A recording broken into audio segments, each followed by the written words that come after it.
Hello student, so our question is, what is the remainder when 51 into 27 into 35 into 62 into 75 is divided by 100।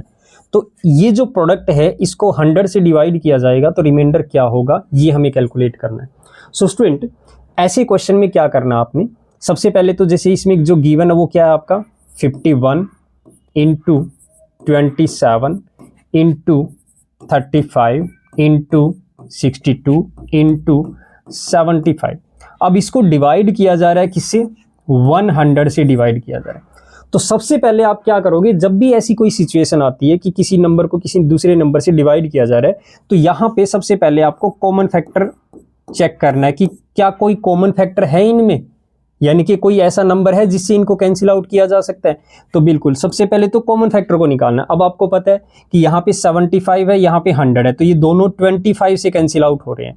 तो यानी कि इसको मैं 25 से कैंसिल आउट करूंगा तो ये 3 आ जाएगा और ये 4 आ जाएगा। तो हमने किससे कैंसिल आउट किया, 25 से, यानी कि 25 क्या था आपका कॉमन फैक्टर था। ठीक है, उसके बाद अगर और भी कोई कॉमन फैक्टर है तो वो भी निकाल दो, यानी कि अब जैसे कि यहाँ पे 62 और 4 में 2 से कैंसिल आउट हो रहे हैं ये, तो अगर मैं इसको 2 से कैंसिल आउट करूंगा 2 आ जाएगा और इसको 2 से कैंसिल आउट करूंगा तो ये 31 आ जाएगा।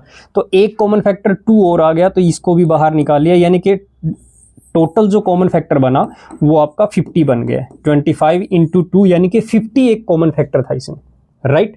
अब क्या करना है, अब जो बची हुई वैल्यूज है उनसे हम रिमाइंडर कैलकुलेट करेंगे। अब देखो ये जो क्वेश्चन बन गया है ये क्या बन गया है आपका 51 इंटू 27 इंटू 35 इंटू 31 इंटू 3। अब इसको डिवाइड किया जा रहा है किससे, 2 से, क्योंकि डिनोमिनेटर में आपका 2 बचा है। अब यहाँ से आपको क्या करना है, अब यहाँ से आपको सिर्फ रिमाइंडर कैलकुलेट करना है कि इससे क्या क्या रिमाइंडर आ सकते हैं। देखो अब जैसे कि 2 से इसको डिवाइड करेंगे 51 को तो रिमाइंडर क्या मिलेगा हमें, 2 से जब 51 को डिवाइड करेंगे तो रिमाइंडर 1 मिलेगा। उसके बाद 27 को डिवाइड करेंगे 2 से तो रिमाइंडर 1 मिलेगा। 35 को डिवाइड करेंगे तो रिमाइंडर 1 मिलेगा। 31 को डिवाइड करेंगे रिमाइंडर 1 मिलेगा। 3 को डिवाइड करेंगे रिमाइंडर 1 मिलेगा। तो जब भी हम किसी नंबर को इंडिविजुअली डिवाइड करते हैं और जो रिमाइंडर आते हैं तो ये जो नंबर हमारे मल्टीप्लाई हो रहे हैं तो रिमाइंडर्स भी हमारे क्या हो जाते हैं, मल्टीप्लाई हो जाते हैं। तो फाइनली यहाँ पे हमें रिमाइंडर क्या मिल रहा है, यहाँ पे 1 इंटू 1 इंटू 1 इंटू 1 इंटू 1 क्या मिल रहा है, हमारा 1 रिमाइंडर मिल रहा है।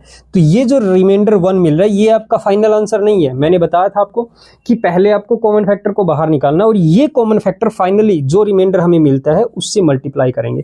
तो यहाँ पे हमारा जो रिमाइंडर आएगा वो क्या आ जाएगा, रिमाइंडर देखो यहाँ पे हमारा रिमाइंडर 1 आया है तो इस 1 को मल्टीप्लाई कर देंगे जो हमारा कॉमन फैक्टर निकला था यानी 50 से। तो फाइनली आपका आंसर क्या आ जाएगा 50। मतलब जब इस वैल्यूज को, इस प्रोडक्ट को 100 से डिवाइड किया जाएगा तो आपका रिमाइंडर क्या आएगा 50।